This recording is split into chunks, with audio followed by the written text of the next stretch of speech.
Hi guys, nagpakulo na nga ako ng munggo dahil magluluto ako ng ginisang munggo ngayon.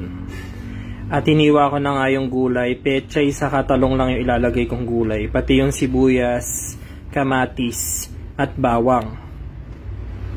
Lalagyan ko rin siya ng chicharon. Kaya lang, nung magluluto na ako, wala na palang gasol. Kaya ito, dali-dali akong umorder ng gasol at ang mahal na pala ng gasol ngayon, 900 plus na. Nung dumating nga yung gasol, sinimulan ko na yung pagluluto. At papartnerin ko ng pritong tilapia ang ginisang munggo.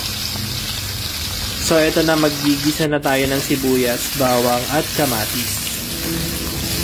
Pagkatapos nito, yung nilaga akong munggo, isinunod ko na pagkagisa ko. Pinakulo ko lang siya. Nung kumukulo na, nagdagdag ako ng isang mangkok na tubig. At nilagay ko na nga yung mga gulay na talong sa yung pechay.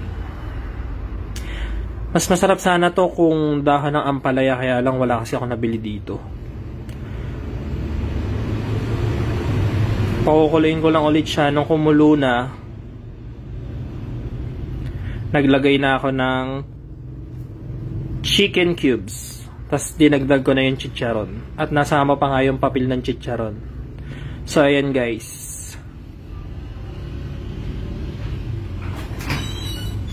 Tinimplahan ko lang ng konting patis. Hindi na ako naglagay ng asin or kahit ng anong seasoning. Tapos ayan na, luto na ang ating ginisang munggo.